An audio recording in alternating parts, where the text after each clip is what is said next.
Today we're looking into PUBG for a few really good reasons. But before we get to the good news, let's just take a very short recap of the history of PlayerUnknown's Battlegrounds. On March 23, 2017, PUBG was launched into beta and was released proper later on in December. This kicked off the Battle Royale genre. There have been other games before it, such as H1Z1's King of the Hill mode, but PUBG ended up being the game that exploded in popularity and started a trend that the AAA industry is following to this day. Even after all the initial support, however, PUBG was developing too slowly. The game wasn't very well optimized, streamers were getting stream sniped in every lobby, and most importantly, the game was running short on playable content. After that summer of being the only relevant Battle Royale game on the market, Fortnite releases their own Battle Royale in the same year on September 26. And unlike PUBG, where the game was developed by a smaller but well-funded studio, Fortnite was being developed by Epic Games, the same company that created the Unreal Engine and all current iterations of it, the same game engine that PUBG runs on. And as much as we all want to root for the little guy, Fortnite just had better overall support.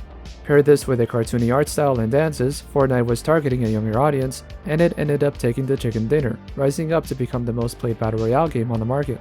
Meanwhile, PUBG was more focused on creating premium cosmetics, while dragging their feet on making changes to gameplay or adding playable content. Less than a year after Fortnite's launch into Battle Royale, PUBG owners filed a lawsuit against Fortnite in May of 2018. Only to end up dropping the lawsuit 1 month later in June. From there on, Fortnite continued to surpass PUBG in just about every metric. Then Apex Legends comes along out of nowhere in 2019, and Call of Duty Warzone would release the year after in 2020, with their own set of unique changes to the Battle Royale genre. And while all this is happening, PUBG started to play catch-up, with better optimizing the game, adding new maps, content, and other game modes. However, it was just too late, and PUBG could never get close to the top of the Battle Royale hill since. Fast forward to today, PUBG is now free to play, and while its Steam charts shows that it has a healthy and active player base with 300 to 400,000 peak players every 24 hours, the popularity of the game isn't really being noticed in North America. However, that may change. If you're enjoying this video so far, please give this video a like, and if you want to see more videos more often, please consider subscribing.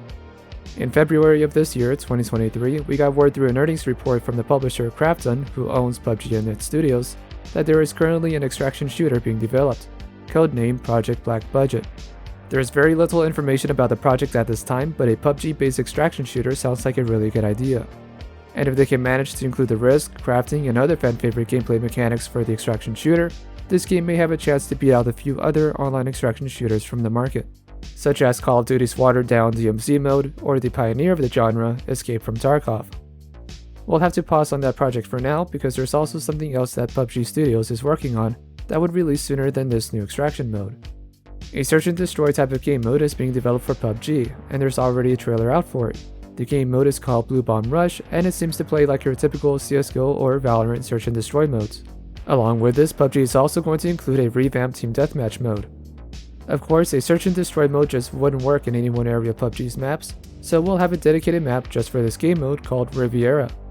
The map itself may be a section of the next large map for PUBG that would be set to release towards the end of this year.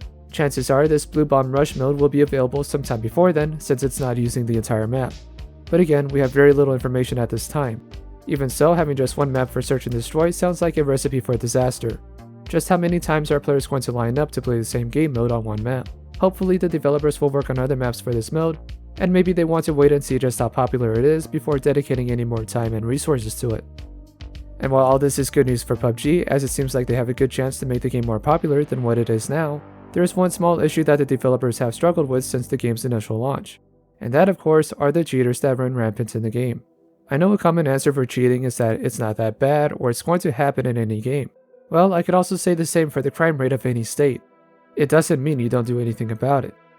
But just hours before I started to write this script, we get a dev letter from PUBG about the hacking situation. Starting this off, an average of 60,000 to 100,000 accounts are identified every week. Yes, I said every week, in being involved with what they call illegal software, which would be the cheating software players are using to grief legitimate players and abuse the survival mastery level system in the game. Originally, the PUBG anti-cheat team were monitoring abnormal behavior, reviewing community reports, and looking for patterns to establish a ban criteria. Unfortunately for them, not only was this method slow, but it also wasn't very accurate, which allowed cheating accounts to stick around. Now the team has a new plan, which involves machine learning to better detect and accurately ban accounts that are cheating. The criteria to determine illegitimate accounts was reworked and refined during the last 2 months, and these new methods have already been put into effect. Right now, the results are looking promising as it has resulted with bans by over 3-fold, compared to the previous methods. I'm not going to oversell these accomplishments, but it is a promising start. And as much as I would love a hack-free and cheat-free game, we'll just have to see how quickly these methods can stay updated, and how fast they can detect new cheating accounts. I would love to see the number of hacking accounts go down to 0, but I'm not expecting it, so long as they get caught and it's not months after the fact. Wrapping things up with the new Search and Destroy game mode, the new Extraction game, and a new improved anti-cheat solution, it seems like PUBG is running on all cylinders to get back on top. Only time will tell just how far up they get. What are your thoughts on PUBG? Do you think they can turn things around and bring players back, or is it too little too late for them? Let's talk about it in the comments below. Until then, I'm Mr. Raid, and I will see you guys next time.